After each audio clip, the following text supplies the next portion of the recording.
श्रीगणेशाय नमः। अथ श्री ब्रह्मवैवर्ते पुराणे स्वधास्तोत्र। ब्रह्मोवाच स्वधोच्चारणमात्रेण तीर्थस्नायी भवेन्नरः मुच्यते सर्वपापेभ्यो वाजपेयफलं लभेत्।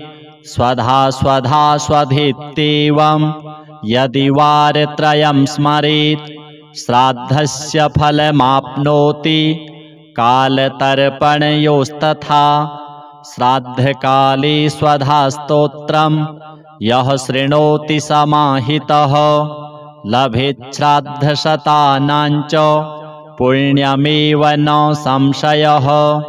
स्वधा स्वधा स्वधेत्येवं त्रिसन्ध्यं यः पठेन्नरः प्रियां विनीतां सलभेत् साध्वीं पुत्रं गुणान्वितं।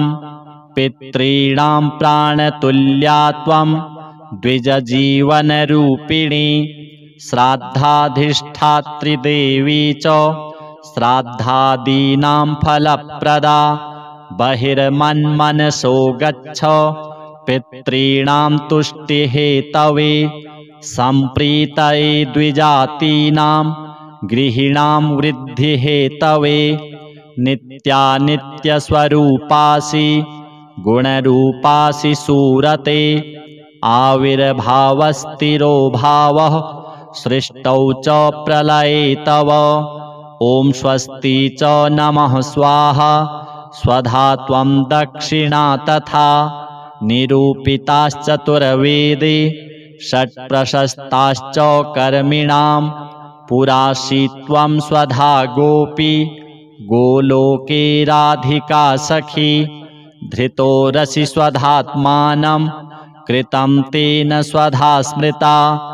ध्वस्ता त्वं राधिका शापात् गोलोकाद् विश्वमागता।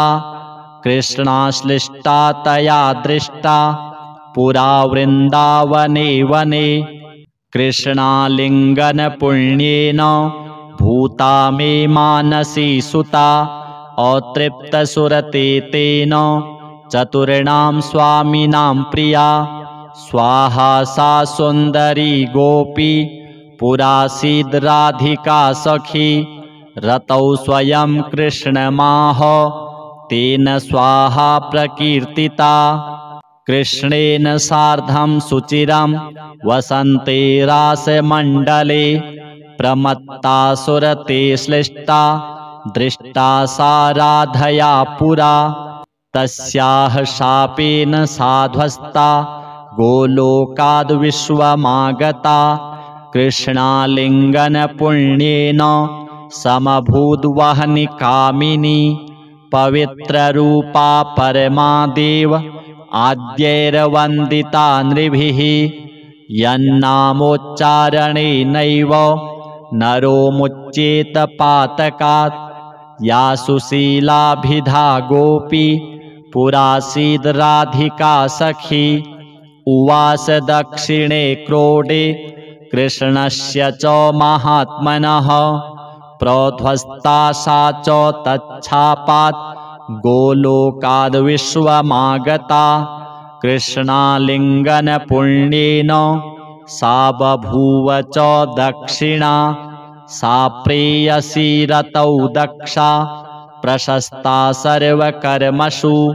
उवास दक्षिणे भर्तुर्दक्षिणा तेन कीर्तिता। गोप्यो बभूवुस्तिस्रो वै स्वधा स्वाहा च दक्षिणा। कर्मिणां कर्मपूर्णार्थं पुरा चैवेश्वरेच्छया। इत्येवमुक्त्वा स ब्रह्मा ब्रह्मलोके च संसदि। तस्थौ च सहसा सद्यः स्वधा साविर्बभूवः। तदा पितृभ्यः प्रददौ तामेव कमलाननां। तां सम्प्राप्य ययुस्ते च पितरश्च प्रहर्षिताः। स्वधास्तोत्रमिदं पुण्यं यः शृणोति समाहितः सस्नातः सर्वतीर्थेषु वेदपाठफलं लभेत्। स्वधादिव्यै नमः। अथ श्री व्यासदेवकृतं पितृस्तोत्रम्। जाबालिरुवाच गुरून् वद महाभाग वेदव्यास जगद्गुरौ गुरूणां तारतम्यञ्च कस्मात् किं फलमुच्यते। व्यास उवाच माता पिता गुरुः श्रेयान् ज्येष्ठभ्राता पितामहः श्वशुरो मातुलश्चैव तथा मातामहः स्मृतः। पितुर्ज्येष्ठः कनिष्ठश्च भ्राता ज्येष्ठा निजस्वसा पितुः स्वसा जनन्याश्च स्वसा गुरुजनः स्मृताः। पत्न्यः पितामहादीनां तथैव गुरवः स्मृताः। एतेषु हि पिता श्रेयान् गुरुरेव महागुरुः। पिता धर्मः पिता स्वर्गः पिता हि परमं तपः। पितरिप्रीतिमापन्ने प्रीयन्ते सर्वदेवताः। पिता यस्य क्वचिदरुष्टो न तस्य कस्यचित् गतिः। जपोदानं तपो होमः स्नानं तीर्थक्रियाविधिः। वृथैव तस्य सर्वाणि कर्माण्यन्यानि कानिचित्। करोति सर्वदेवेशं पितरं चानुतप्ययः। अनुतापः पितुस्तीव्रं विषं दहति यं सुतं। जपादिविफलं तत्र दग्धक्षित्युक्तबीजवत्। पितरर्थी पुण्यकर्माणि कुर्यात् सर्वाणि सत्सुतः। तेनाननुमतोऽप्येवं कुर्वन्नेवावसीदति। यत्नात्तु पितरं यस्तु कियत् पुण्यं च कारयेत् स तत्पुण्यफलं कोटिगुणमाप्नोत्यसंशयम्। शृणु वक्ष्ये पितुः स्तोत्रं विष्णवे ब्रह्मणोदितं। नाभिपद्मोद्भवो येन तुष्टाव पितरं सतं। ब्रह्मोवाच ॐ नमः पित्रे जन्मदात्रे सर्वदेवमयाय च सुखदाय प्रसन्नाय सुप्रीताय महात्मने सर्वयज्ञस्वरूपाय स्वर्गाय परमेष्ठिने सर्वतीर्थावलोकाय करुणासागराय च नमः। सदाशुतोषाय शिवरूपाय ते नमः।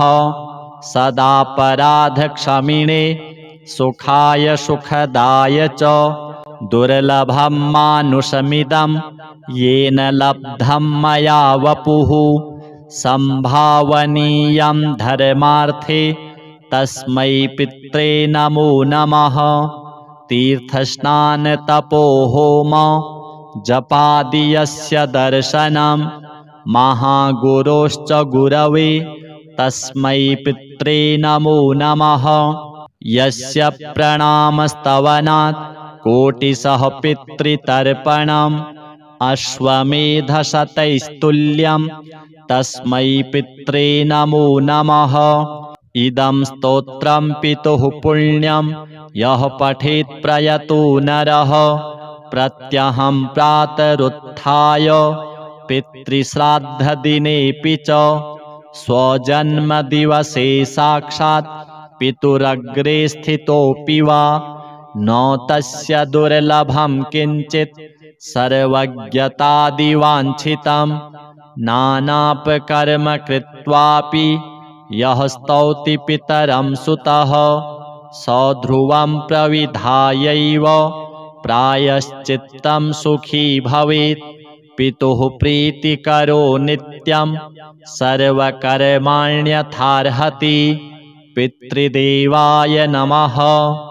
अथ श्रीमद्भगवद्गीता सप्तमोऽध्यायः।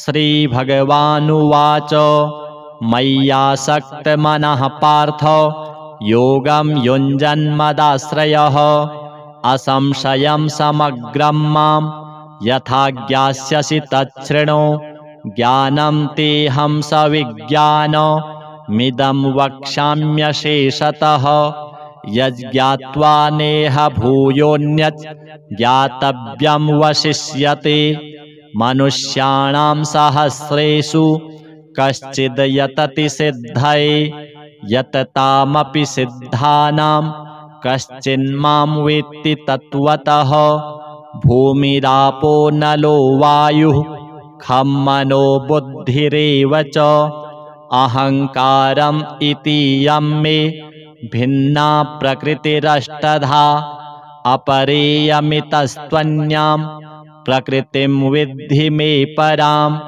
जीवभूतां महाबाहो य एदं धार्यते जगत् एतद्योनीनि भूतानि सर्वाणीत्युपधारय अहं कृत्स्नस्य जगतः प्रभवः प्रलयस्तथा मत्तः परतरं नान्यत् किञ्चिदस्ति धनञ्जयः मयि सर्वमिदं प्रोतं सूत्रे मणिगणा इव रसोऽहमप्सु कौन्तेय प्रभास्मि शशिसूर्ययोः प्रणवः सर्ववेदेषु शब्दः खे पौरुषं नृषु पुण्यो गन्धः पृथिव्यां च तेजश्चास्मि विभावसौ जीवनं सर्वभूतेषु तपश्चास्मि तपस्विषु बीजं मां सर्वभूतानां विद्धि पार्थ सनातनं बुद्धिर्बुद्धिमतामस्मि तेजस्तेजस्विनामहं बलं बलवतां चाहं कामरागविवर्जितं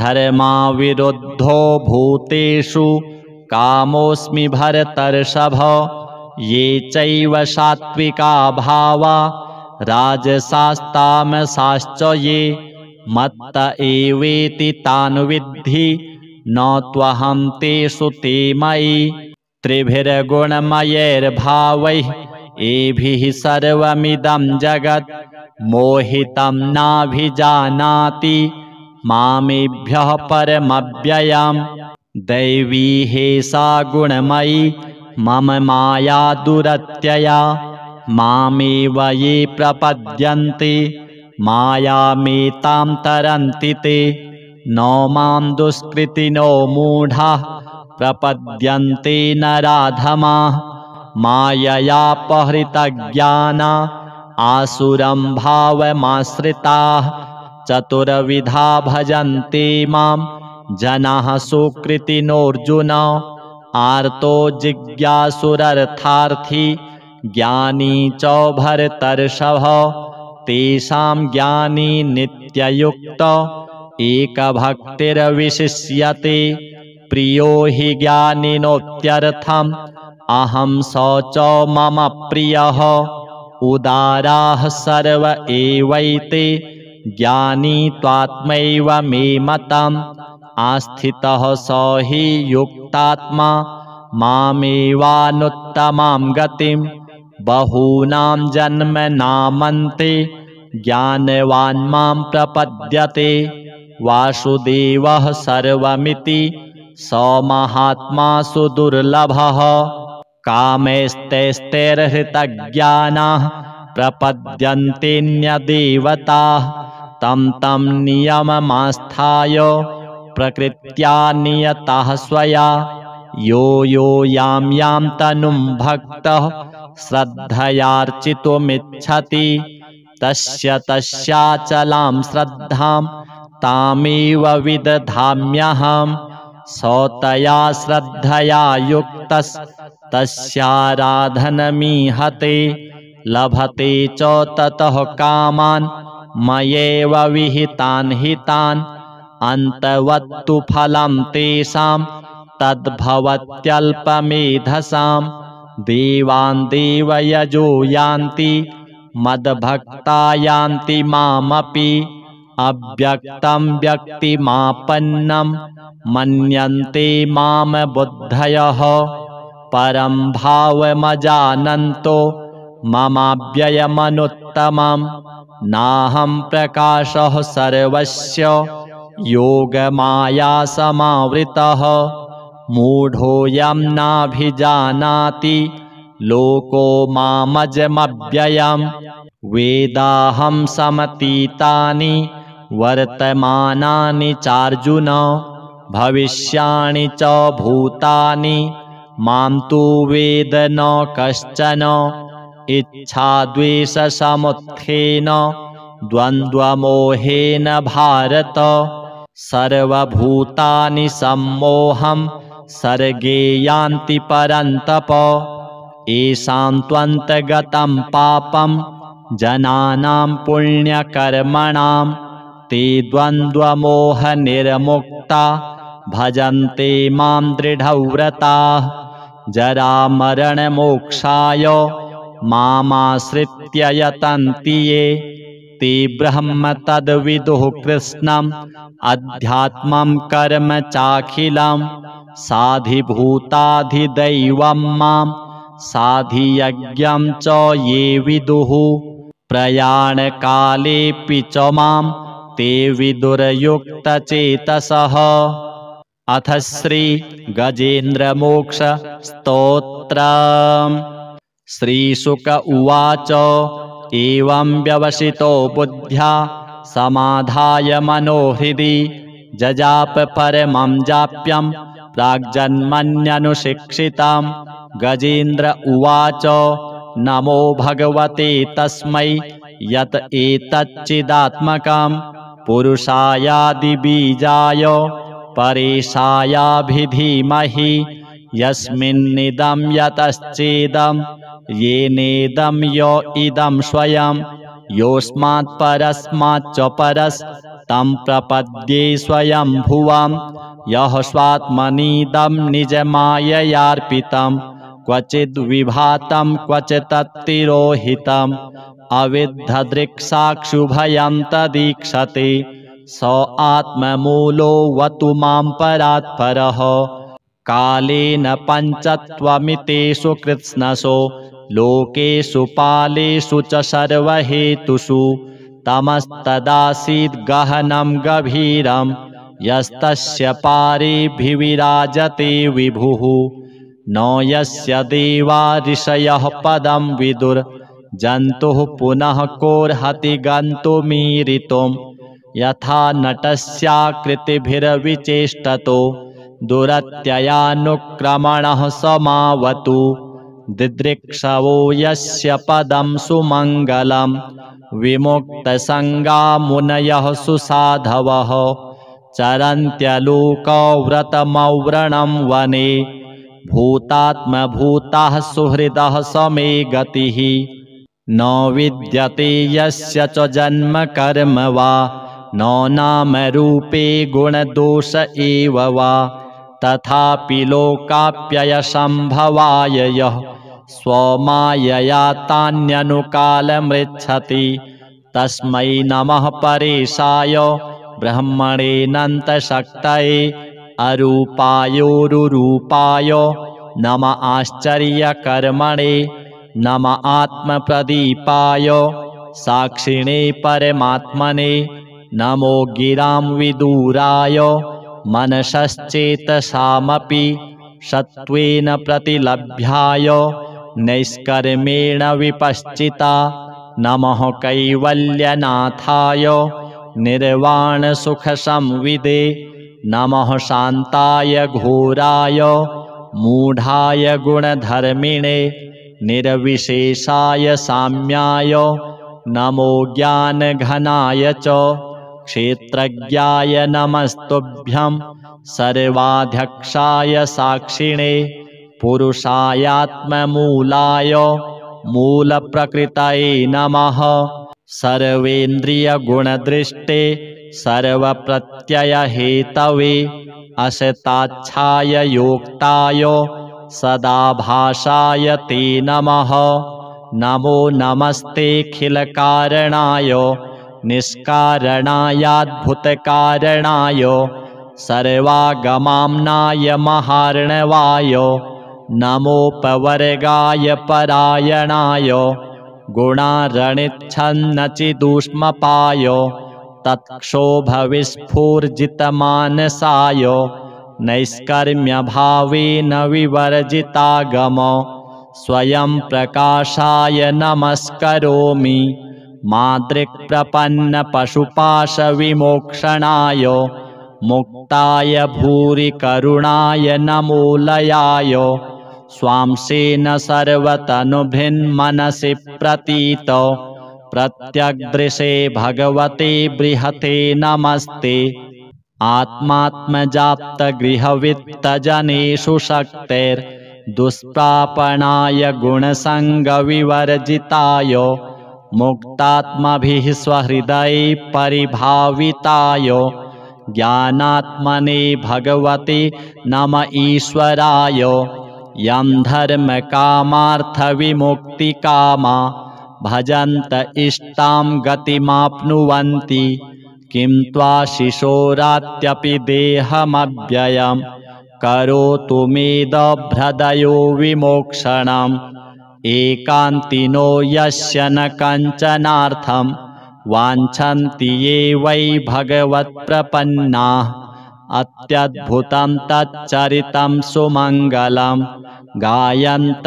आनन्दसमुद्रमग्नाः तमक्षरं ब्रह्म परं परेशम् अव्यक्तमाध्यात्मिकयोगगम्यम् अतीन्द्रियं सूक्ष्ममिवातिदूरम् अनन्तमाद्यं परिपूर्णमीदे यस्य ब्रह्मादयो देवा वेदालोकाश्चराचराः नामरूपविभेदेन फ्लग्व्या च कलया कृताः यथार्चिषोऽग्निः सवितुर्गभस्तयो निर्यान्ति संयान्त्यसकृत्स्वरोचिषः तथा यतोऽयं गुणसम्प्रवाहो बुद्धिर्मनः खानि शरीरसर्गाः स वै न देवासुरमर्त्यतिर्यं न स्त्री न षड्डो न पुमान् न जन्तुः नायं गुणः कर्म न सन्न चासन् निषेधशेषो जयतादशेषः जिजीविषेनाहमिहामुया किम् अन्तर्बहिश्चावृतये भयोन्या इच्छामि कालेन न यस्य विप्लवस्तस्यात्मलोकावरणस्य मोक्षम् सोऽहं विश्वसृजं विश्वमविश्वं विश्ववेदसां विश्वात्मानमजं ब्रह्म प्रणतोऽस्मि परं पदं योगरन्धितकर्माणो हृदि योगविभाविते योगिनो यं प्रपश्यन्ति योगेशं तं नतोऽस्म्यहं नमो नमस्तुभ्यमशह्यवेग शक्तित्रयायाखिलधिगुणाय प्रपन्नपालाय दुरन्तशक्तये कदिन्द्रियाणां मनवाप्यवर्त्मने नायं वेद स्वमात्मानं यच्छक्त्याहं धिया हतं तं दुरत्ययमाहात्म्यं भगवन्तमितोऽस्म्यहम् श्रीशुक उवाच एवं गजेन्द्रमुपवर्णितनिर्विशेषं ब्रह्मादयो विविधलिङ्गभिदाभिमानाः नैते यदोपससृपुरनिखिलात्मकत्वात् तत्राखिलामरमयो हरिराविरासीत् तं तद्वदार्थमुपलभ्य जगन्निवासः स्तोत्रं निशम्य दिविजैः सह संस्तुवद्भिः छन्दोमयेन गरुडेन समुह्यमानश्चक्रायुधोऽभ्यगमदाशु यतो गजेन्द्रः सोऽन्तःसरस्युरुबलेन गृहीत आर्तो दृष्ट्वा गरुत्मतिहरिं ख उपात्तचक्रम् उत्क्षिप्य साम्बुजकरं गिरमाह कृच्छ्रान् नारायणाखिलगुरो भगवन्नमस्ते तमवीक्ष्य पीडितमजः सहसावतीर्य सग्राहमाशु सरसः कृपयोज्जहार ग्राहाद्विपाटितमुखादरिणा गजेन्द्रं सम्पश्यतां हरिरमुमुच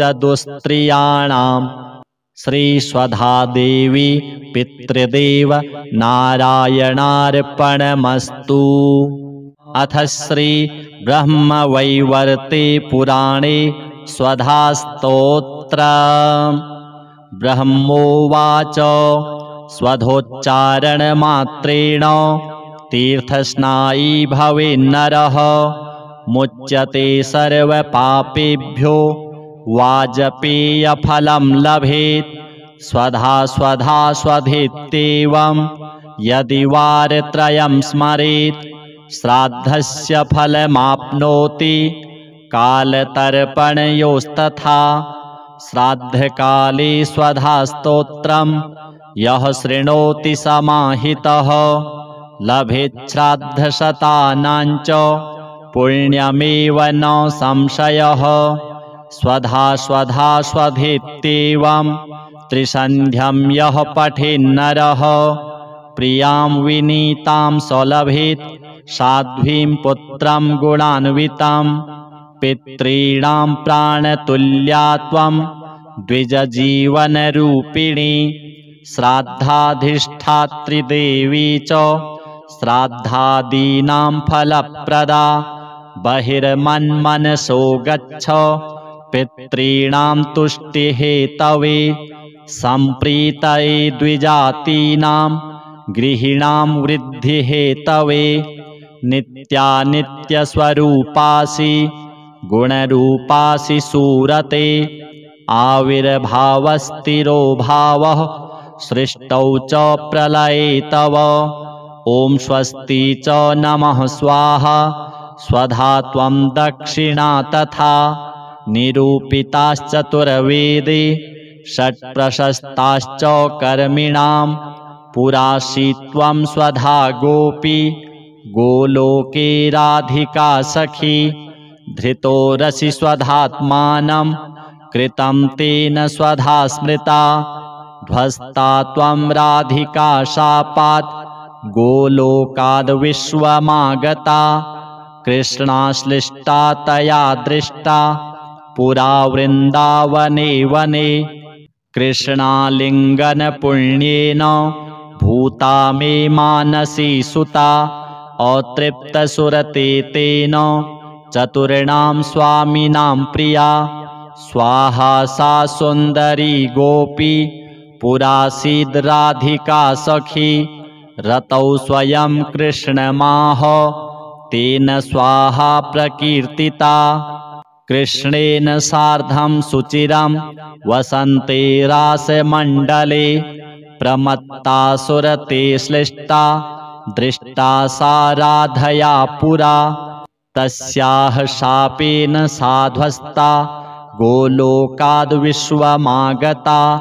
कृष्णालिङ्गनपुण्येन समभूद्वहनि कामिनी पवित्ररूपा परमादेव आद्यैर्वन्दिता नृभिः। यन्नामोच्चारणेनैव नरो मुच्येत पातकात्। या सुशीलाभिधा गोपी पुरासीद् राधिका सखी। उवास दक्षिणे क्रोडे कृष्णस्य च महात्मनः प्रोध्वस्ता सा च तच्छापात् गोलोकाद्विश्वमागता। कृष्णालिङ्गनपुण्येन सा बभूव च दक्षिणा। सा प्रेयसी रतौ दक्षा प्रशस्ता सर्वकर्मसु। उवास दक्षिणे भर्तुर्दक्षिणा तेन कीर्तिता। गोप्यो बभूवुस्तिस्रो वै स्वधा स्वाहा च दक्षिणा। कर्मिणां कर्मपूर्णार्थं पुरा चैवेश्वरेच्छया। इत्येवमुक्त्वा स ब्रह्मा ब्रह्मलोके च संसदि तस्थौ च सहसा सद्यः स्वधासाविर्बभूवः तदा पितृभ्यः प्रददौ तामेव कमलाननां तां सम्प्राप्य ययुस्ते च पितरश्च प्रहर्षिताः स्वधास्तोत्रमिदं पुण्यं यः शृणोति समाहितः स स्नातः सर्वतीर्थेषु वेदपाठफलं लभेत् स्वधादेव्यै नमः। अथ श्री व्यासदेवकृतं पितृस्तोत्रम्। जाबालिरुवाच गुरून् वद महाभागो वेदव्यास जगद्गुरौ गुरूणां तारतम्यं च कस्मात् किं फलमुच्यते। व्यास उवाच माता पिता गुरुः श्रेयान् ज्येष्ठभ्राता पितामहः श्वशुरो मातुलश्चैव तथा मातामहः स्मृतः पितुर्ज्येष्ठः कनिष्ठश्च भ्राता ज्येष्ठा निजस्वसा पितुः स्वसा जनन्याश्च स्वसा गुरुजनः स्मृताः पत्न्यः पितामहादीनां तथैव गुरवः स्मृताः एतेषु हि पिता श्रेयान् गुरुरेव महागुरुः पिता धर्मः पिता स्वर्गः पिता हि परमं तपः पितरिप्रीतिमापन्ने प्रीयन्ते सर्वदेवताः पिता यस्य क्वचिदरुष्टो न तस्य कस्यचित् गतिः जपो दानं तपो होमः स्नानं तीर्थक्रियाविधिः वृथैव तस्य सर्वाणि कर्माण्यन्यानि कानिचित् करोति सर्वदेवेशं पितरं चानुतप्ययः अनुतापः पितुस्तीव्रं विषं दहति यं सुतं जपादिविफलं तत्र दग्धक्षित्युक्तबीजवत् पितरर्थी पुण्यकर्माणि कुर्यात् सर्वाणि सत्सुतः तेनाननुमतोऽप्येवं कुर्वन्नेवावसीदति यत्नात्तु पितरं यस्तु कियत् पुण्यं च कारयेत् स तत्पुण्यफलं कोटि गुणमाप्नोत्यसंशयम्। शृणु वक्षे पितुः स्तोत्रं विष्णवे ब्रह्मणोदितं नाभिपद्मोद्भवो येन तुष्टाव पितरं सतं। ब्रह्मोवाच ॐ नमः पित्रे जन्मदात्रे सर्वदेवमयाय च सुखदाय प्रसन्नाय सुप्रीताय महात्मने सर्वयज्ञस्वरूपाय स्वर्गाय परमेष्ठिने सर्वतीर्थावलोकाय करुणासागराय च नमः सदाशुतोषाय शिवरूपाय ते नमः सदापराधक्षमिणे सुखाय सुखदाय च दुर्लभं मानुषमिदं येन लब्धं मया वपुः संभावनीयं धर्मार्थे तस्मै पित्रे नमो नमः। तीर्थस्नानतपोहोम जपादियस्य दर्शनं महागुरोश्च गुरवे तस्मै पित्रे नमो नमः। यस्य प्रणामस्तवनात् कोटिशः पितृतर्पणम् अश्वमेधशतैस्तुल्यं तस्मै पित्रे नमो नमः। इदं स्तोत्रं पितुः पुण्यं यः पठेत् प्रयतो नरः प्रत्यहं प्रातरुत्थाय पितृश्राद्धदिनेऽपि च स्वजन्मदिवसे साक्षात् पितुरग्रे स्थितोऽपि वा न तस्य दुर्लभं किञ्चित् सर्वज्ञतादिवाञ्छितं नानापकर्म कृत्वापि यः स्तौति पितरं सुतः स ध्रुवं प्रविधायैव प्रायश्चित्तं सुखी भवेत्। पितुः प्रीतिकरो नित्यं सर्वकर्माण्यथार्हति। पितृदेवाय नमः। अथ श्रीमद्भगवद्गीता सप्तमोऽध्यायः। श्रीभगवानुवाच मय्यासक्तमनः पार्थ योगं युञ्जन्मदाश्रयः असंशयं समग्रं मां यथा ज्ञास्यसि तच्छृणु। ज्ञानं तेऽहं सविज्ञानमिदं वक्ष्याम्यशेषतः। यज्ज्ञात्वा नेह भूयोऽन्यत् ज्ञातव्यं वशिष्यते। मनुष्याणां सहस्रेषु कश्चिद् यतति सिद्धये यततामपि सिद्धानां कश्चिन्मां वेत्ति तत्त्वतः।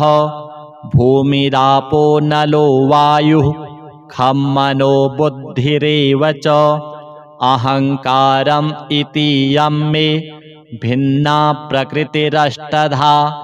अपरेयमितस्त्वन्यां प्रकृतिं विद्धि मे परां।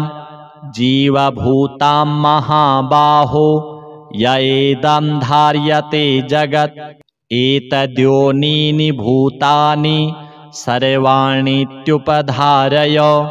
अहं कृत्स्नस्य जगतः प्रभवः प्रलयस्तथा मत्तः परतरं नान्यत् किञ्चिदस्ति धनञ्जयः।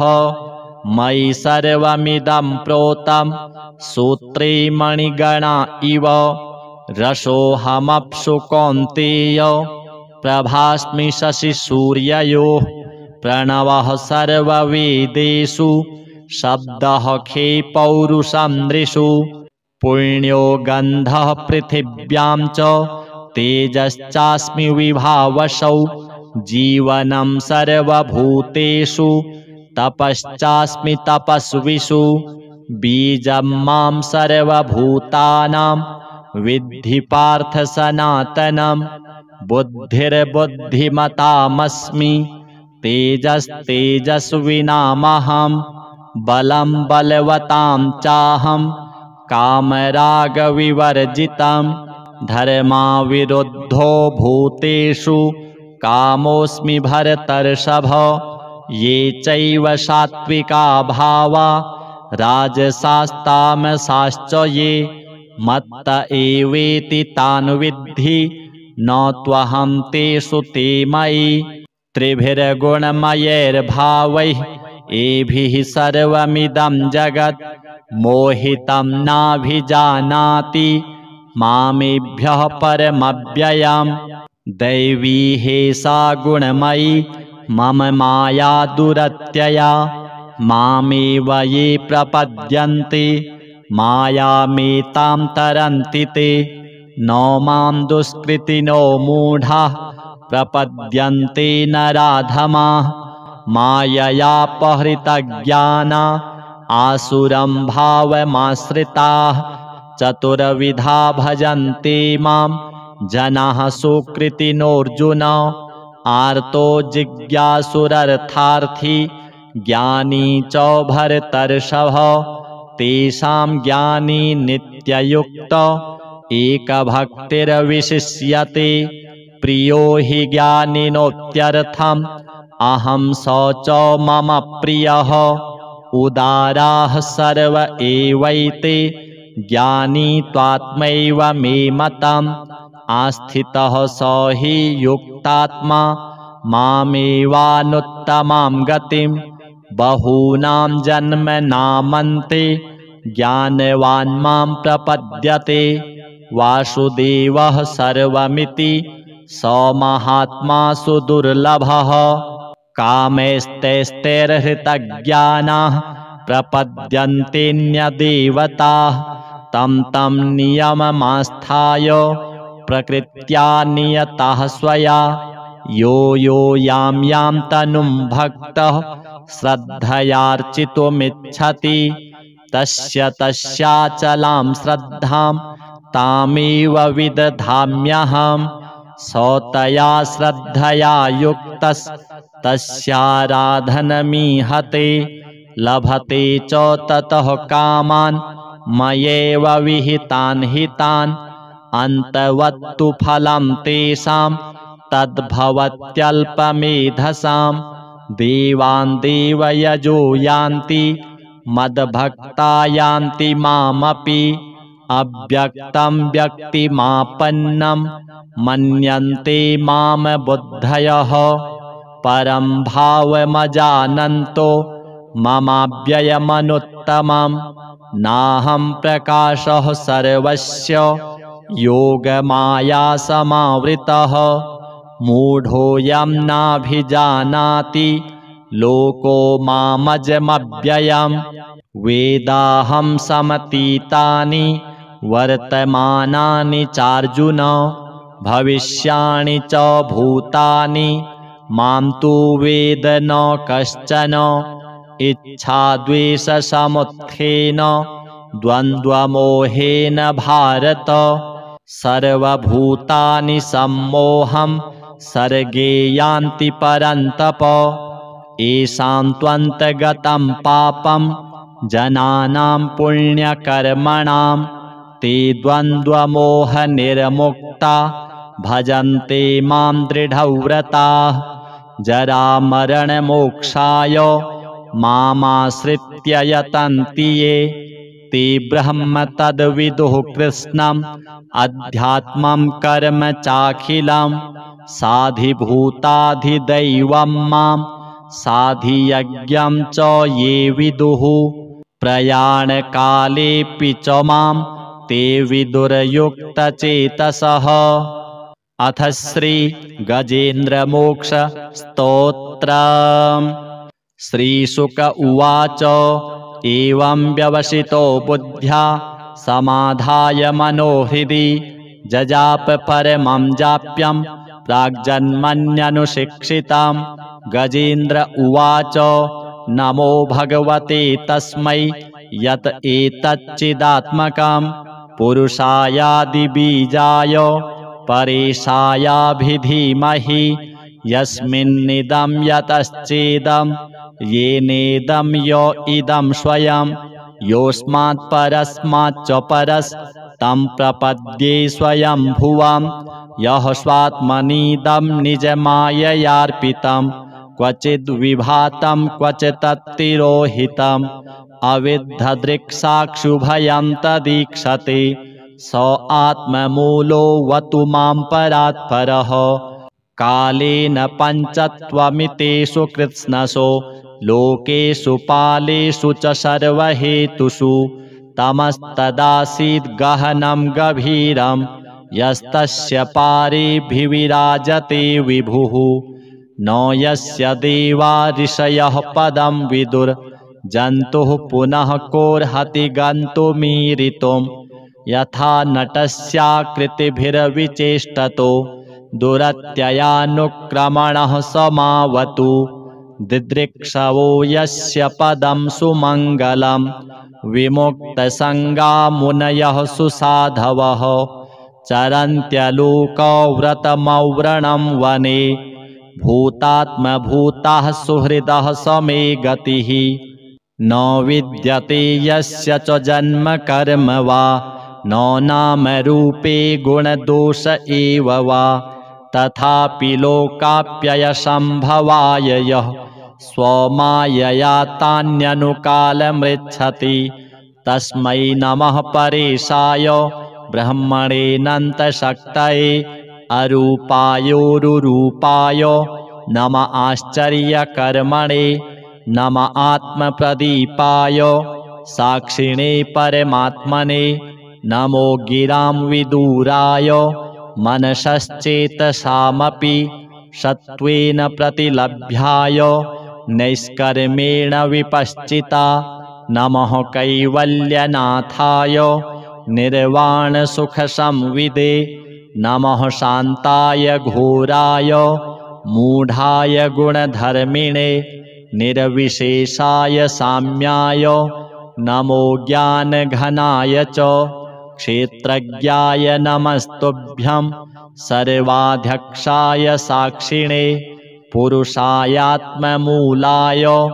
मूलप्रकृतये नमः सर्वेन्द्रियगुणदृष्टे सर्वप्रत्ययहेतवे असताच्छाय योक्ताय सदाभासाय ते नमः नमो नमस्तेऽखिलकारणाय निष्कारणायाद्भुतकारणाय सर्वागमाम्नाय महार्णवाय नमोपवर्गाय परायणाय गुणारणिच्छन्नचिदूष्मपाय तत्क्षोभविस्फूर्जितमानसाय नैष्कर्म्यभावेन विवर्जितागम स्वयं प्रकाशाय नमस्करोमि मादृक्प्रपन्नपशुपाशविमोक्षणाय मुक्ताय भूरि करुणाय नमोलयाय स्वांसेन सर्वतनुभिन्मनसि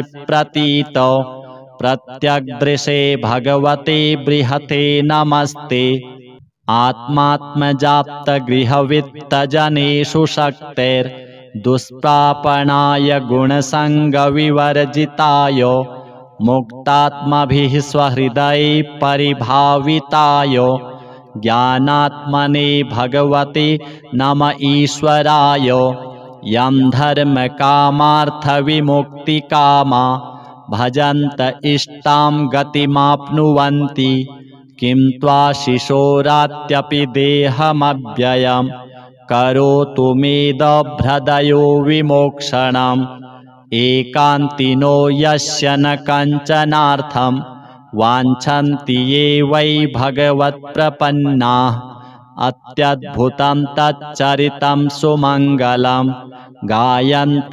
आनन्दसमुद्रमग्नाः तमक्षरं ब्रह्म परं परेशम् अव्यक्तमाध्यात्मिकयोगगम्यम् अतीन्द्रियं सूक्ष्ममिवातिदूरम्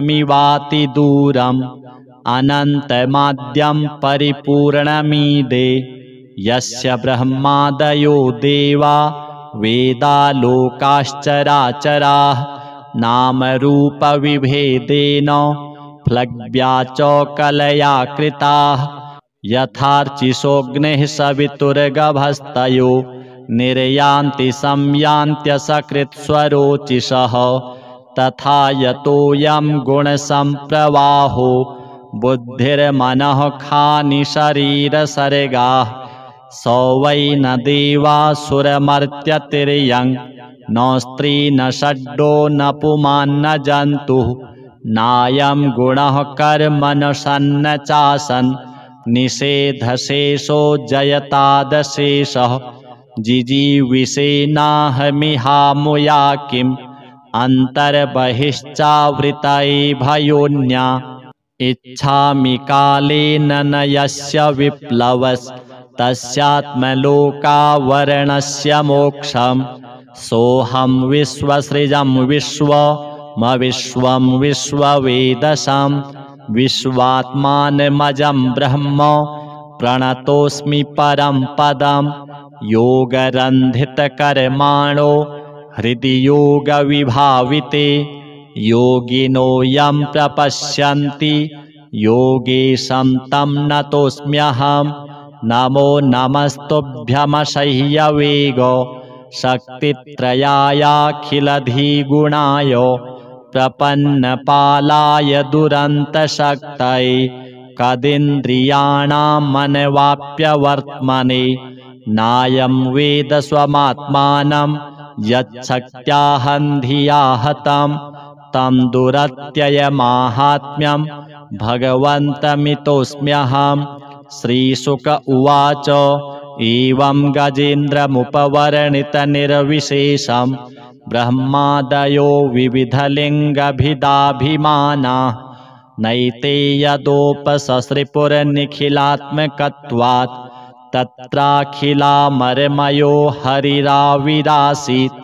तं तद्वदार्थमुपलभ्य जगन्निवासः स्तोत्रं निशम्य दिविजैः सह संस्तुवद्भिः छन्दोमयेन गरुडेन समुह्यमानश्चक्रायुधोऽभ्यगमदाशु यतो गजेन्द्रः सोऽन्तःसरस्युरुबलेन गृहीत आर्तो दृष्ट्वा गरुत्मतिहरिं ख उपात्त चक्रम् उत्क्षिप्य साम्बुजकरं गिरमाह कृच्छ्रान् नारायणाखिलगुरो भगवन्नमस्ते तं वीक्ष्य पीडितमजः सहसावतीर्य सग्राहमाशु सरसः कृपयोज्जहार ग्राहाद्विपाटितमुखादरिणा गजेन्द्रं सम्पश्यतां हरिरमुमुच दुस्त्रियाणाम् श्रीस्वधादेवी पितृदेव नारायणार्पणमस्तु। अथ श्री ब्रह्मवैवर्ते पुराणे स्वधास्तोत्रम्। ब्रह्मोवाच स्वधोच्चारणमात्रेण तीर्थस्नायी भवेन्नरः मुच्यते सर्वपापेभ्यो वाजपेयफलं लभेत् स्वधा स्वधा स्वधेत्येवं यदि वारत्रयं स्मरेत् श्राद्धस्य फलमाप्नोति कालतर्पणयोस्तथा श्राद्धकाले स्वधास्तोत्रं यः शृणोति समाहितः लभेत् श्राद्धशतानां च पुण्यमेव न संशयः स्वधा स्वधा स्वधेत्येवं त्रिसन्ध्यं यः पठेन्नरः प्रियां विनीतां स लभेत् साध्वीं पुत्रं गुणान्वितं पितॄणां प्राणतुल्या त्वं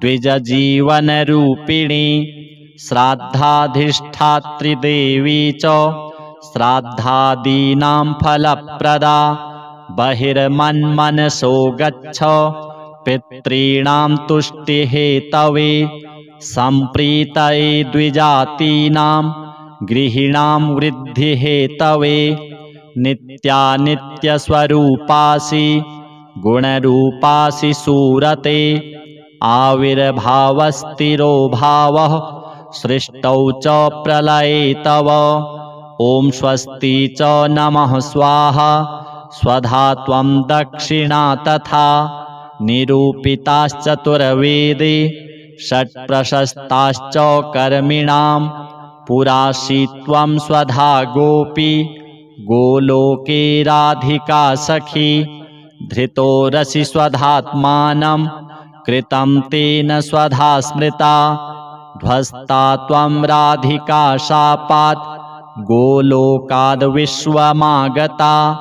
कृष्णाश्लिष्टा तया दृष्टा पुरा वृन्दावने वने कृष्णालिङ्गनपुण्येन भूता मे मानसी सुता अतृप्तसुरते तेन चतुर्णां स्वामिनां प्रिया स्वाहा सा सुन्दरी गोपी पुरासीद् राधिका सखी रतौ स्वयं कृष्णमाह तेन स्वाहा प्रकीर्तिता कृष्णेन सार्धं सुचिरं वसन्ते रासमण्डले प्रमत्ता सुरते श्लिष्टा दृष्टा सा राधया पुरा तस्याः शापेन साध्वस्ता गोलोकाद्विश्वमागता कृष्णालिङ्गनपुण्येन समभूद्वहनि कामिनी पवित्ररूपा परमादेव आद्यैर्वन्दिता नृभिः यन्नामोच्चारणेनैव नरो मुच्येत पातकात् या सुशीलाभिधा गोपी पुरासीद् राधिका सखी उवास दक्षिणे क्रोडे कृष्णस्य च महात्मनः प्रध्वस्ता सा च तच्छापात् गोलोकाद्विश्वमागता कृष्णालिङ्गनपुण्येन सा बभूव च दक्षिणा सा प्रेयसी रतौ दक्षा प्रशस्ता सर्वकर्मसु उवाच दक्षिणे भर्तुर्दक्षिणा तेन कीर्तिता। गोप्यो बभूवुस्तिस्रो वै स्वधा स्वाहा च दक्षिणा। कर्मिणां कर्म पूर्णार्थं पुरा चैवेश्वरेच्छया। इत्येवमुक्त्वा स ब्रह्मा ब्रह्मलोके च संसदि। तस्थौ च सहसा सद्यः स्वधासाविर्बभूवः। तदा पितृभ्यः प्रददौ तामेव कमलाननां। तां सम्प्राप्य ययुस्ते च पितरश्च प्रहर्षिताः। स्वधास्तोत्रमिदं पुण्यं यः शृणोति समाहितः। स स्नातः सर्वतीर्थेषु वेदपाठफलं लभेत्। स्वधादेव्यै नमः। अथ श्री व्यासदेवकृतं पितृस्तोत्रम्। जाबालिरुवाच गुरून् वद महाभागो वेदव्यास जगद्गुरौ। गुरूणां तारतम्यं च कस्मात् किं फलमुच्यते। व्यास उवाच माता पिता गुरुः श्रेयान् ज्येष्ठभ्राता पितामहः। श्वशुरो मातुलश्चैव तथा मातामहः स्मृतः। पितुर्ज्येष्ठः कनिष्ठश्च भ्राता ज्येष्ठा निजस्वसा। पितुः स्वसा जनन्याश्च स्वसा गुरुजनाः स्मृताः। पत्न्यः पितामहादीनां तथैव गुरवः स्मृताः।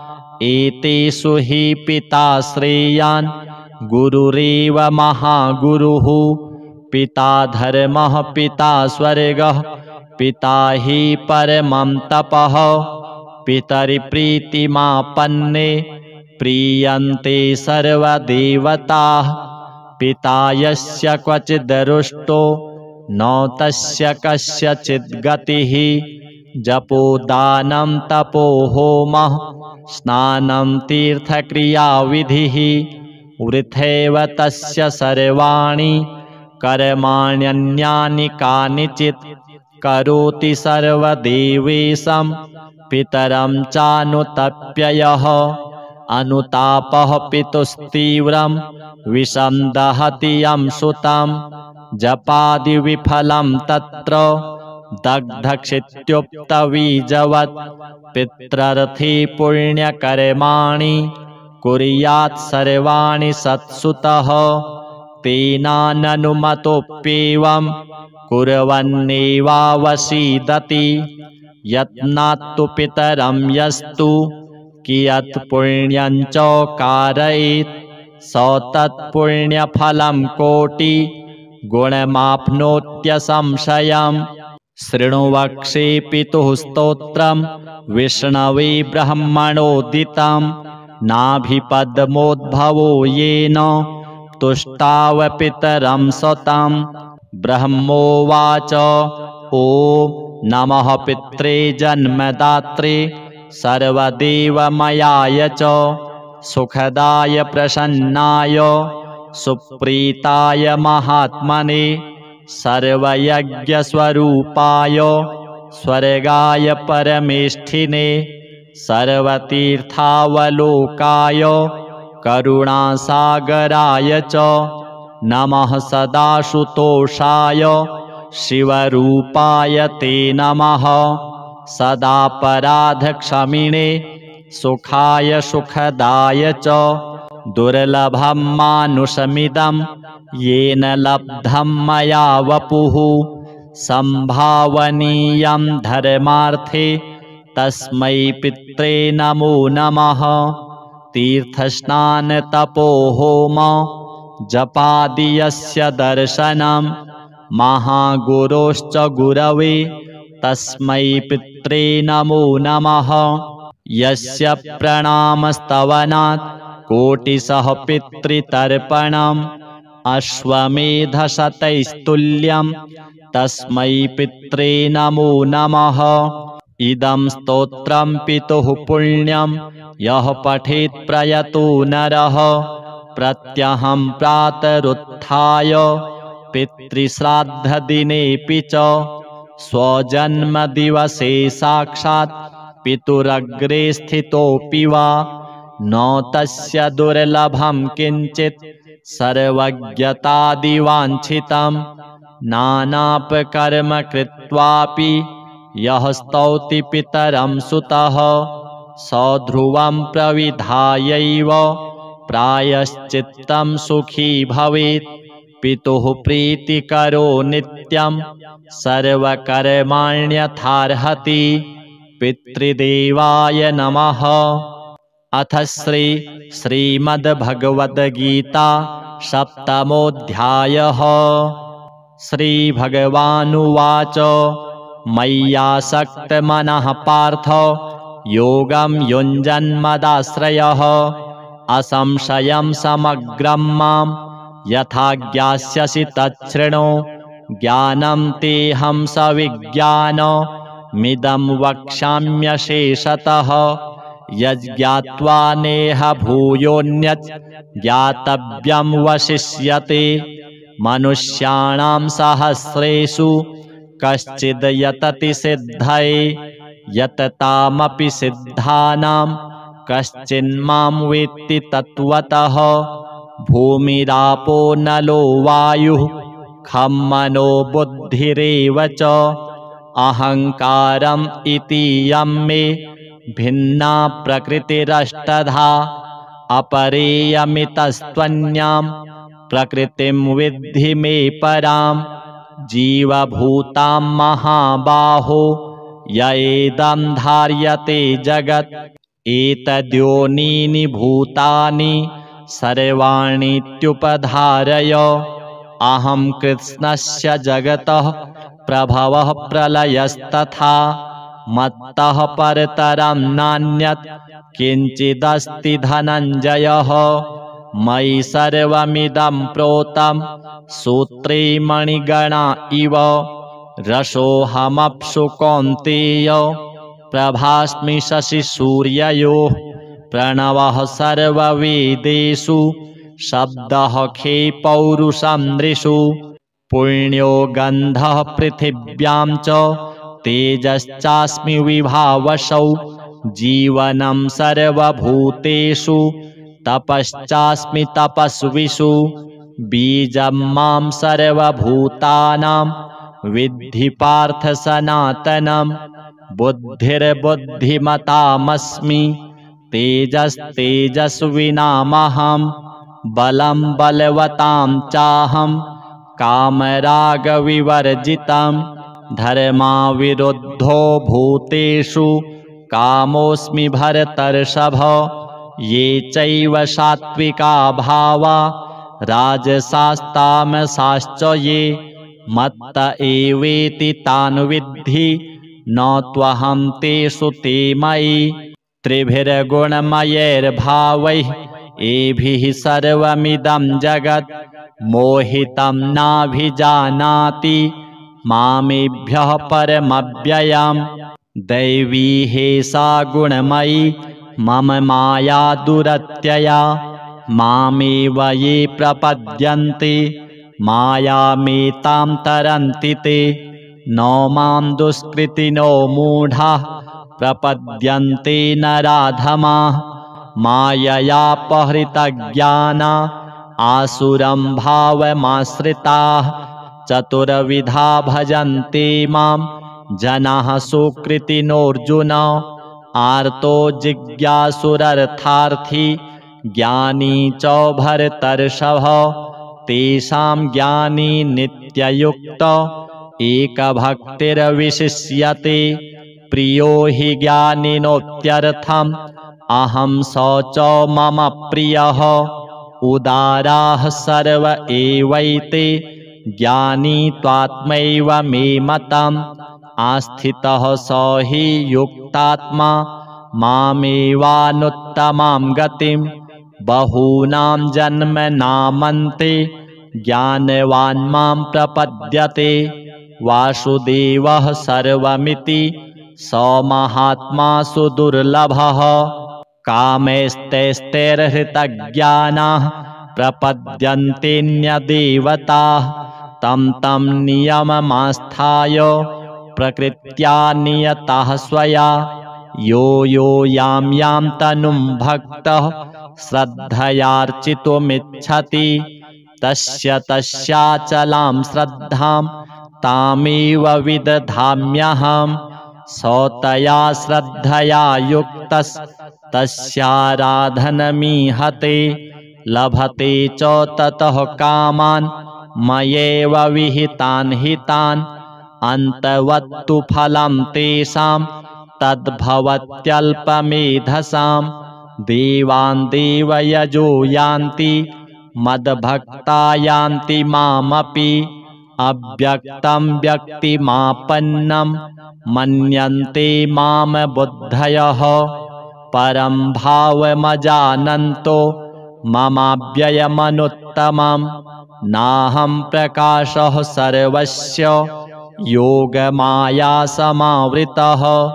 मूढोऽयं नाभिजानाति लोको मामजमव्ययम्।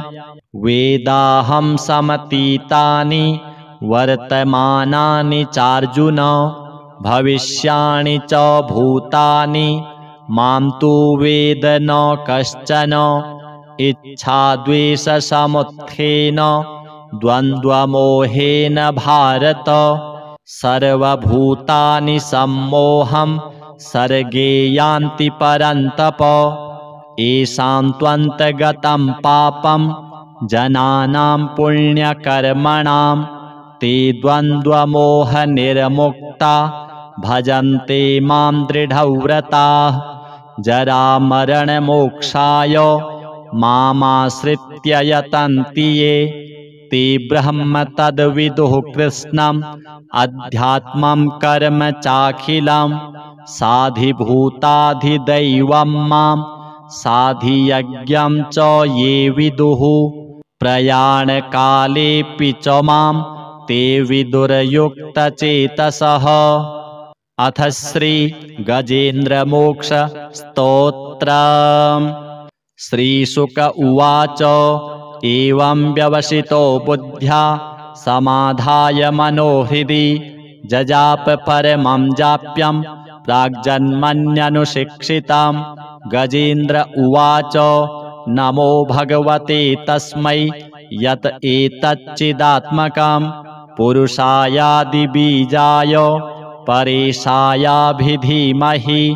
यस्मिन्निदं यतश्चेदं येनेदं य इदं स्वयं योऽस्मात् परस्माच्च परस्तं प्रपद्ये स्वयंभुवं।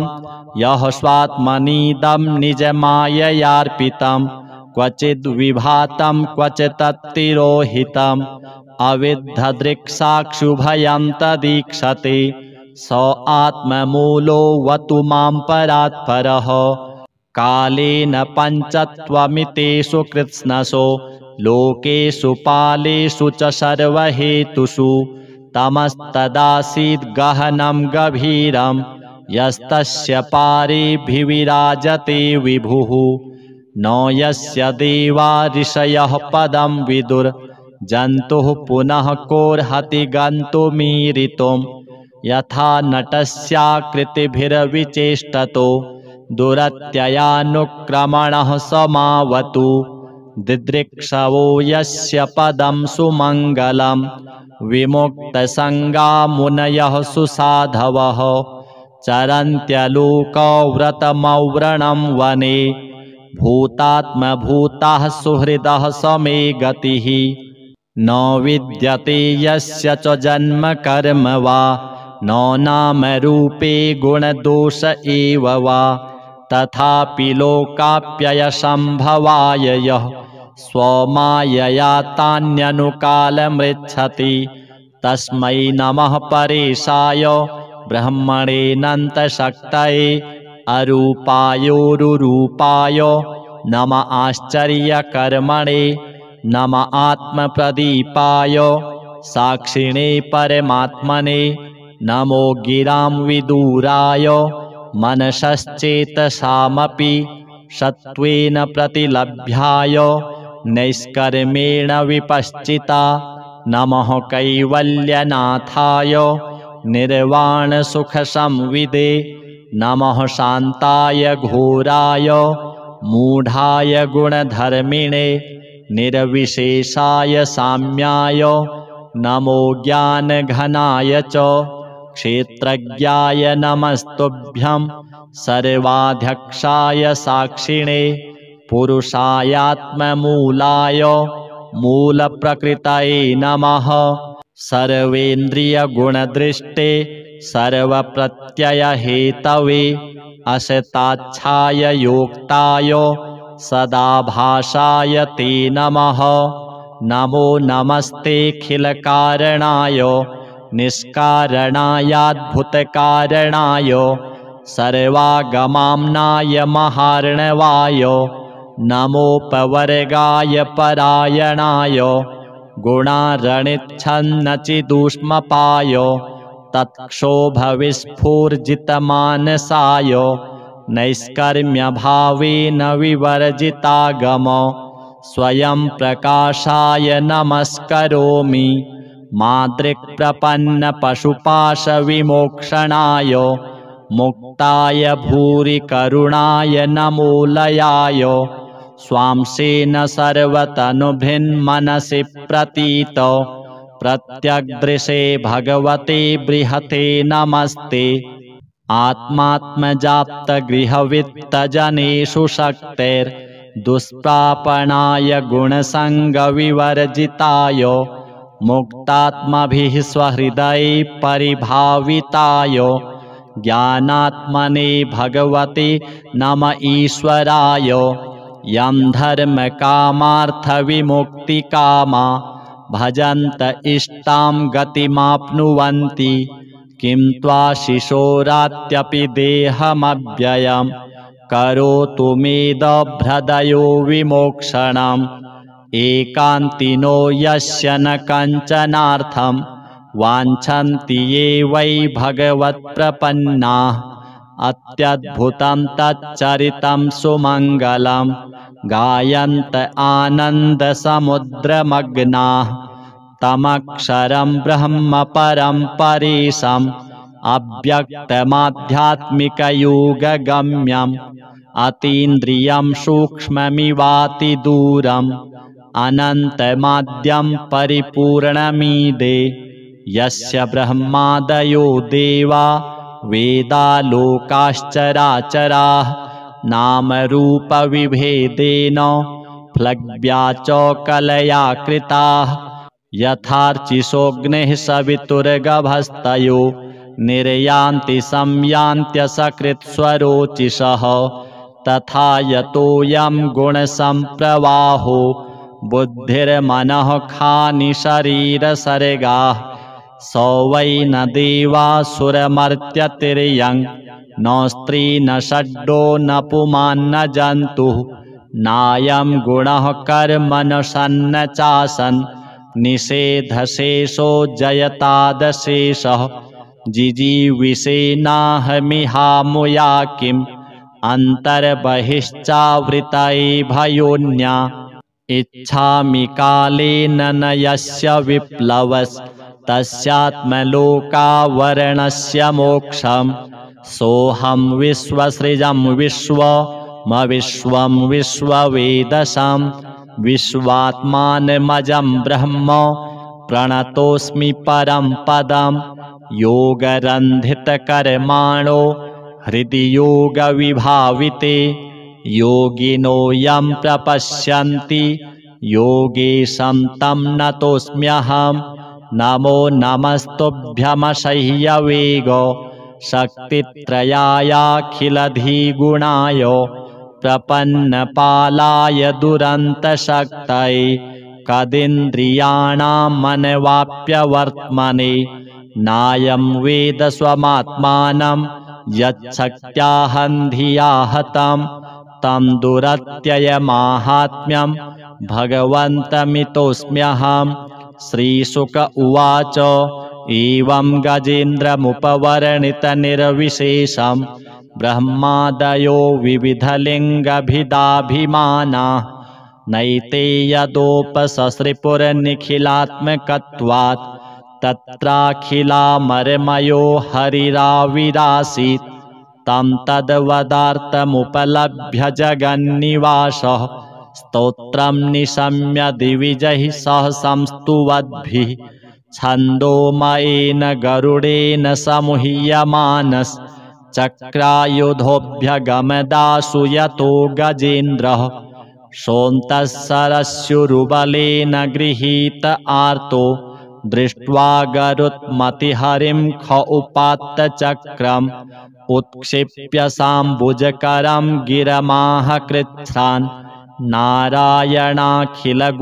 भगवन्नमस्ते तं वीक्ष्य पीडितमजः सहसावतीर्य सग्राहमाशु सरसः कृपयोज्जहार ग्राहाद्विपाटितमुखादरिणा गजेन्द्रं सम्पश्यतां हरिरमुमुच दुस्त्रियाणाम् श्रीस्वधादेवी पितृदेव नारायणार्पणमस्तु। अथ श्री ब्रह्मवैवर्ते पुराणे स्वधास्तोत्रम्। ब्रह्मोवाच स्वधोच्चारणमात्रेण तीर्थस्नायी भवेन्नरः मुच्यते सर्वपापेभ्यो वाजपेयफलं लभेत् स्वधा स्वधा स्वधेत्येवं यदि वारत्रयं स्मरेत् श्राद्धस्य फलमाप्नोति कालतर्पणयोस्तथा श्राद्धकाले स्वधास्तोत्रं यः शृणोति समाहितः लभेत् श्राद्धशतानां च पुण्यमेव न संशयः स्वधा स्वधा स्वधेत्येवं त्रिसन्ध्यं यः पठेन्नरः प्रियां विनीतां सलभेत् साध्वीं पुत्रं गुणान्वितं पितॄणां प्राणतुल्या त्वं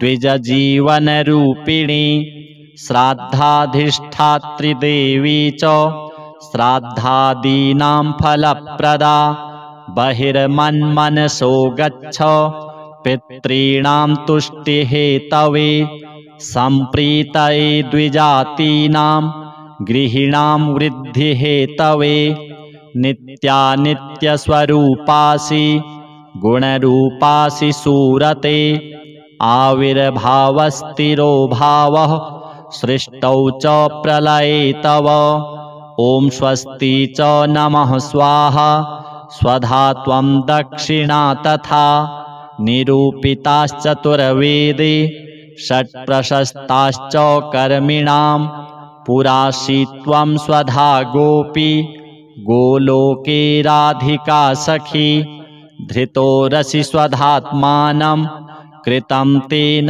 स्वधा स्मृता ध्वस्ता त्वं राधिका शापात् गोलोकाद् विश्वमागता कृष्णाश्लिष्टा तया दृष्टा पुरा वृन्दावने वने कृष्णालिङ्गनपुण्येन भूता मे मानसी सुता अतृप्तसुरते तेन चतुर्णां स्वामिनां प्रिया स्वाहा सा सुन्दरी गोपी पुरासीद् राधिका सखी रतौ स्वयं कृष्णमाह तेन स्वाहा प्रकीर्तिता कृष्णेन सार्धं सुचिरं वसन्ते रासमण्डले प्रमत्ता सुरते श्लिष्टा दृष्टा सा राधया पुरा तस्याः शापेन साध्वस्ता गोलोकाद् विश्वमागता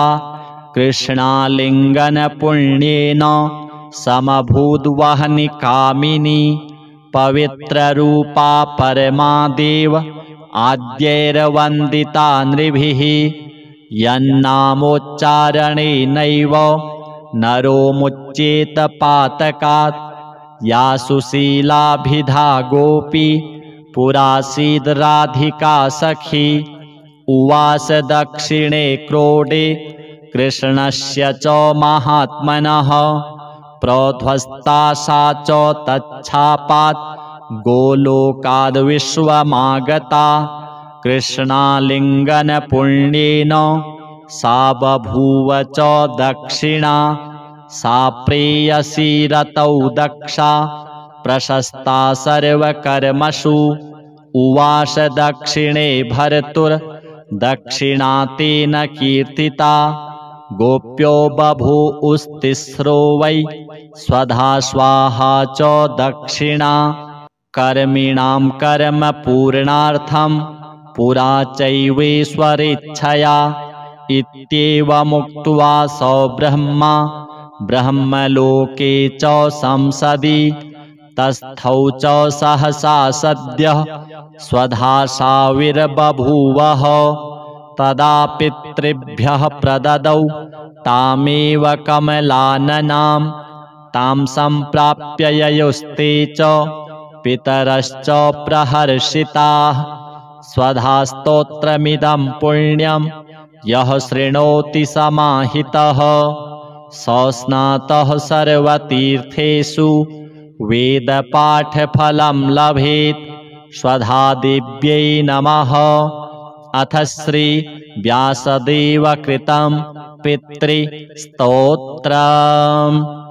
जाबालिरुवाच गुरून् वद महाभागो वेदव्यास जगद्गुरौ गुरूणां तारतम्यं च कस्मात् किं फलमुच्यते।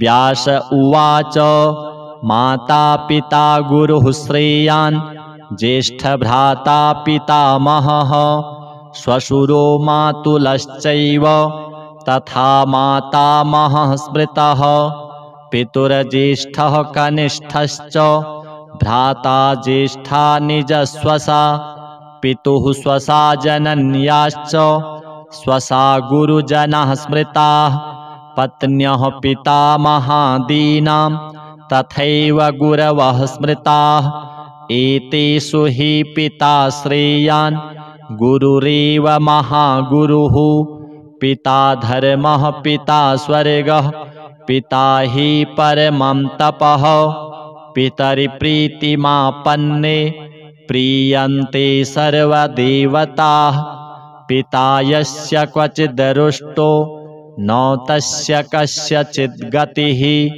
जपोदानं तपो होमः स्नानं तीर्थक्रियाविधिः वृथैव तस्य सर्वाणि कर्माण्यन्यानि कानिचित् करोति सर्वदेवेशं पितरं चानुतप्ययः अनुतापः पितुस्तीव्रं विषं दहति यं सुतं जपादिविफलं तत्र दग्धक्षित्युक्तबीजवत् पित्रर्थे पुण्यकर्माणि कुर्यात् सर्वाणि सत्सुतः तेनाननुमतोऽप्येवं कुर्वन्नेवावसीदति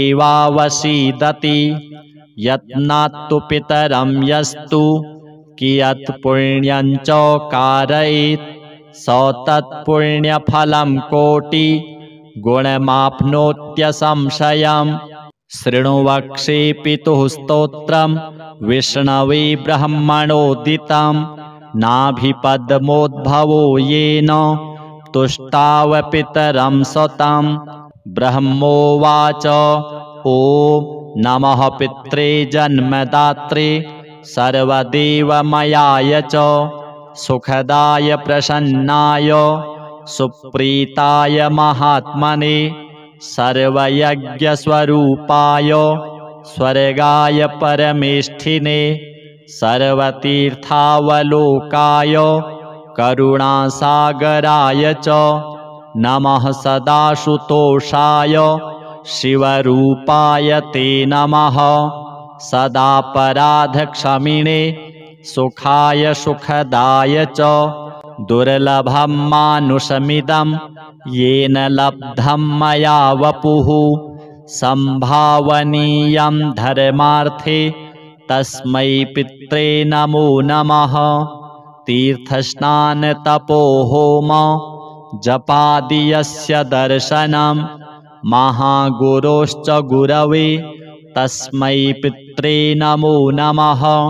यस्य प्रणामस्तवनात् कोटिशः पितृतर्पणम् अश्वमेधशतैस्तुल्यं तस्मै पित्रे नमो नमः। इदं स्तोत्रं पितुः पुण्यं यः पठेत् प्रयतो नरः प्रत्यहं प्रातरुत्थाय पितृश्राद्धदिनेऽपि च स्वजन्मदिवसे साक्षात् पितुरग्रे स्थितोऽपि वा न तस्य दुर्लभं किञ्चित् सर्वज्ञतादिवाञ्छितं नानापकर्म कृत्वापि यः स्तौति पितरं सुतः स ध्रुवं प्रविधायैव प्रायश्चित्तं सुखी भवेत्। पितुः प्रीतिकरो नित्यं सर्वकर्माण्यथार्हति। पितृदेवाय नमः। अथ श्रीमद्भगवद्गीता सप्तमोऽध्यायः। श्रीभगवानुवाच मय्यासक्तमनः पार्थ योगं युञ्जन्मदाश्रयः असंशयं समग्रं मां यथा ज्ञास्यसि तच्छृणु। ज्ञानं तेऽहं सविज्ञानमिदं वक्ष्याम्यशेषतः यज्ज्ञात्वा नेह भूयोऽन्यत् ज्ञातव्यं वशिष्यते। मनुष्याणां सहस्रेषु कश्चिद् यतति सिद्धये यततामपि सिद्धानां कश्चिन्मां वेत्ति तत्त्वतः। भूमिरापो नलो वायुः खं मनो बुद्धिरेव च अहङ्कारम् इतीयं मे भिन्ना प्रकृतिरष्टधा। अपरेयमितस्त्वन्यां प्रकृतिं विद्धि मे परां जीवभूतां महाबाहो य एदं धार्यते जगत्। एतद्योनीनि भूतानि सर्वाणीत्युपधारय अहं कृत्स्नस्य जगतः प्रभवः प्रलयस्तथा मत्तः परतरं नान्यत् किञ्चिदस्ति धनञ्जयः। मयि सर्वमिदं प्रोतं सूत्रे मणिगणा इव रसोऽहमप्सु कौन्तेय प्रभास्मि शशिसूर्ययोः। प्रणवः सर्ववेदेषु शब्दः खे पौरुषं नृषु। पुण्यो गन्धः पृथिव्यां च तेजश्चास्मि विभावसौ। जीवनं सर्वभूतेषु तपश्चास्मि तपस्विषु। बीजं मां सर्वभूतानां विद्धि पार्थ सनातनं। बुद्धिर्बुद्धिमतामस्मि तेजस्तेजस्विनामहं। बलं बलवतां चाहं कामरागविवर्जितं। धर्माविरुद्धो भूतेषु कामोऽस्मि भरतर्षभ। ये चैव सात्विका भावा राजसास्तामसाश्च ये मत्त एवेति तान् विद्धि न त्वहं तेषु ते मयि। त्रिभिर्गुणमयैर्भावैः एभिः सर्वमिदं जगत् मोहितं नाभिजानाति मामेभ्यः परमव्ययम्। दैवी हेषा गुणमयी मम माया दुरत्यया। मामेव ये प्रपद्यन्ते मायामेतां तरन्ति ते। न मां दुष्कृतिनो मूढाः प्रपद्यन्ते नराधमाः। माययापहृतज्ञाना आसुरं भावमाश्रिताः। चतुर्विधा भजन्ते मां जनाः सुकृतिनोऽर्जुन। आर्तो जिज्ञासुरर्थार्थी ज्ञानी च भरतर्षभ। तेषां ज्ञानी नित्ययुक्त एकभक्तिर्विशिष्यते। प्रियो हि ज्ञानिनोत्यर्थम् अहं स च मम प्रियः। उदाराः सर्व एवैते ज्ञानी त्वात्मैव मे मतम् आस्थितः स हि युक्तात्मा मामेवानुत्तमां गतिं बहूनां जन्मनामन्ते ज्ञानवान् मां प्रपद्यते वासुदेवः सर्वमिति स महात्मा सुदुर्लभः कामैस्तैस्तैर्हृतज्ञानाः प्रपद्यन्तेऽन्यदेवताः तं तं नियममास्थाय प्रकृत्या नियतः स्वया यो यो यां यां तनुं भक्तः श्रद्धयार्चितुमिच्छति तस्य तस्याचलां श्रद्धां तामेव विदधाम्यहम् स तया श्रद्धया युक्तस्तस्याराधनमीहते लभते च ततः कामान् मयैव विहितान् हितान् अन्तवत्तु फलं तेषां तद्भवत्यल्पमेधसां देवान् देवयजो यान्ति मद्भक्ता यान्ति मामपि अव्यक्तं व्यक्तिमापन्नं मन्यन्ते माम बुद्धयः परं भावमजानन्तो ममाव्ययमनुत्तमं नाहं प्रकाशः सर्वस्य योगमाया समावृतः मूढोऽयं नाभिजानाति लोको मामजमव्ययं वेदाहं समतीतानि वर्तमानानि चार्जुन भविष्याणि च भूतानि मां तु वेद न कश्चन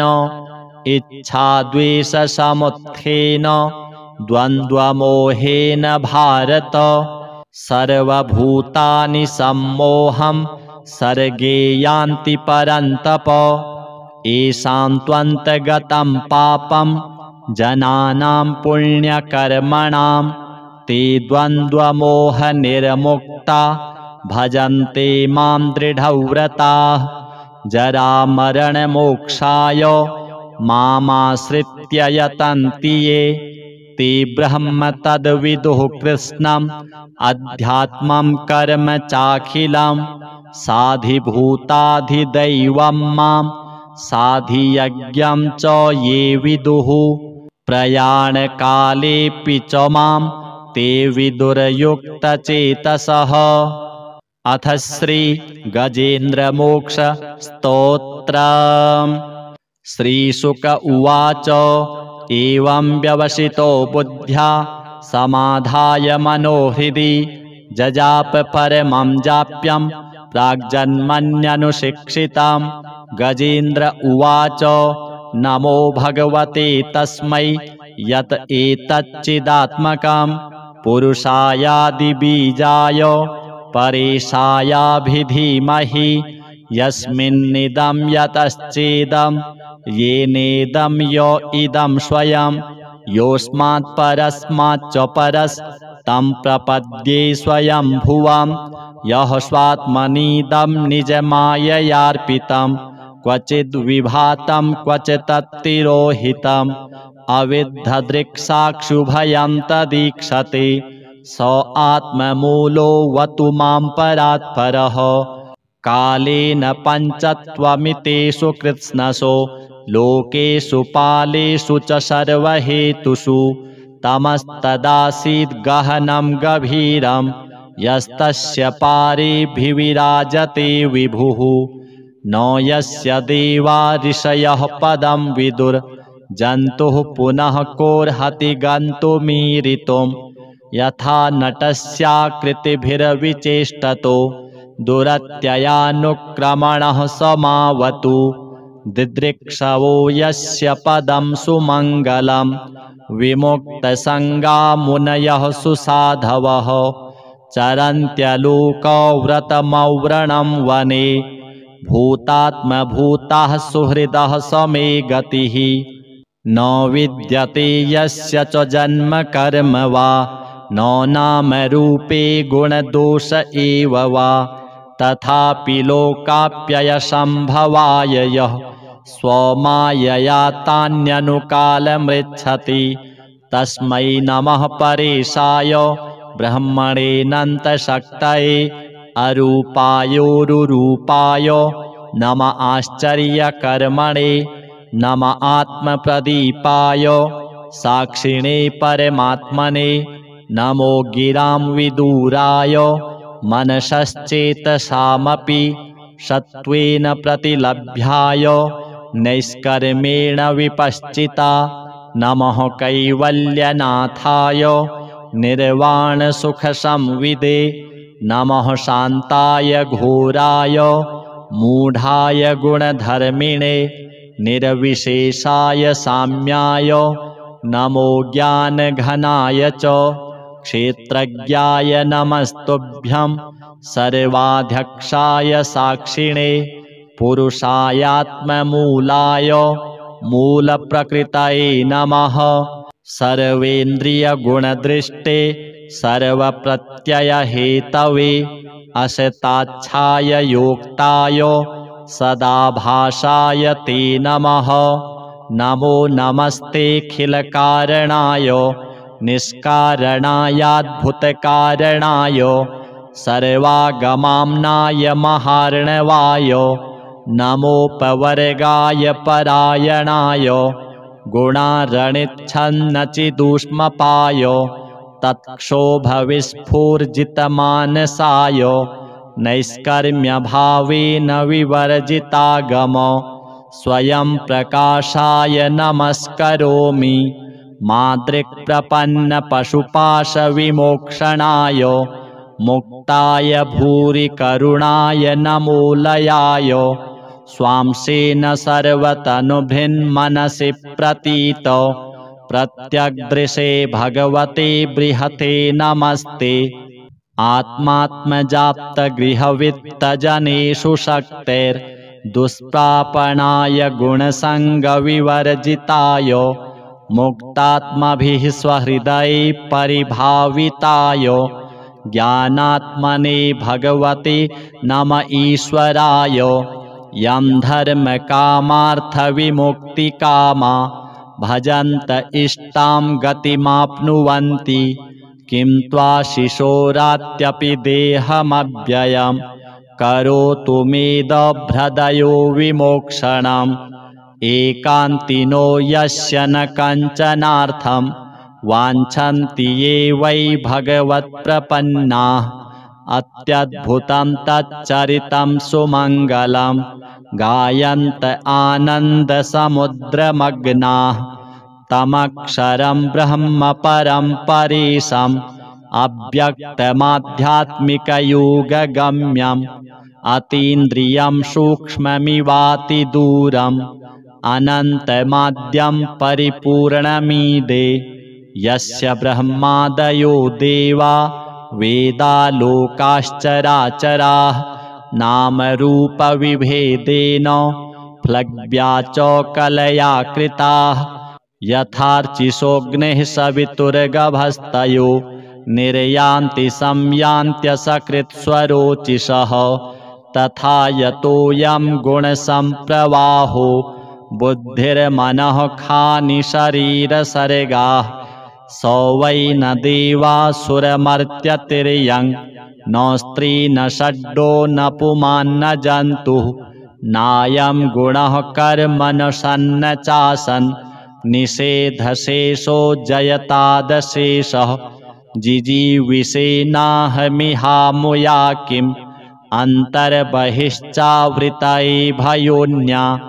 इच्छामि कालेन न यस्य विप्लवस्तस्यात्मलोकावरणस्य मोक्षम् सोऽहं विश्वसृजं विश्वमविश्वं विश्ववेदसां विश्वात्मानमजं ब्रह्म प्रणतोऽस्मि परं पदं योगरन्धितकर्माणो हृदि योगविभाविते योगिनो यं प्रपश्यन्ति योगेशं तं नतोऽस्म्यहं नमो नमस्तुभ्यमसह्यवेग शक्तित्रयायाखिलधिगुणाय त्वत्प्रपन्नपालाय दुरन्तशक्तये कदिन्द्रियाणां मनवाप्यवर्त्मने नायं वेद स्वमात्मानं यच्छक्त्याहन्धिया हतं तं दुरत्ययमाहात्म्यं भगवन्तमितोऽस्म्यहम्। श्रीशुक उवाच एवं गजेन्द्रमुपवर्णितनिर्विशेषं ब्रह्मादयो विविधलिङ्गभिदाभिमानाः नैते यदोपससृपुरनिखिलात्मकत्वात् तत्राखिलामरमयो हरिराविरासीत् तं तद्वदार्थमुपलभ्य जगन्निवासः स्तोत्रं निशम्य दिविजैः सह संस्तुवद्भिः छन्दोमयेन गरुडेन समुह्यमानश्चक्रायुधोऽभ्यगमदाशु यतो गजेन्द्रः सोऽन्तः सरस्युरुबलेन गृहीत आर्तो दृष्ट्वा गरुत्मतिहरिं ख उपात्तचक्रम् उत्क्षिप्य साम्बुजकरं गिरमाह कृच्छ्रान् नारायणाखिलगुरो भगवन्नमस्ते तं वीक्ष्य पीडितमजः सहसावतीर्य सग्राहमाशु सरसः कृपयोज्जहार ग्राहाद्विपाटितमुखादरिणा गजेन्द्रं सम्पश्यतां हरिरमुमुच दुस्त्रियाणाम्। श्रीस्वधादेवी पितृदेव नारायणार्पणमस्तु।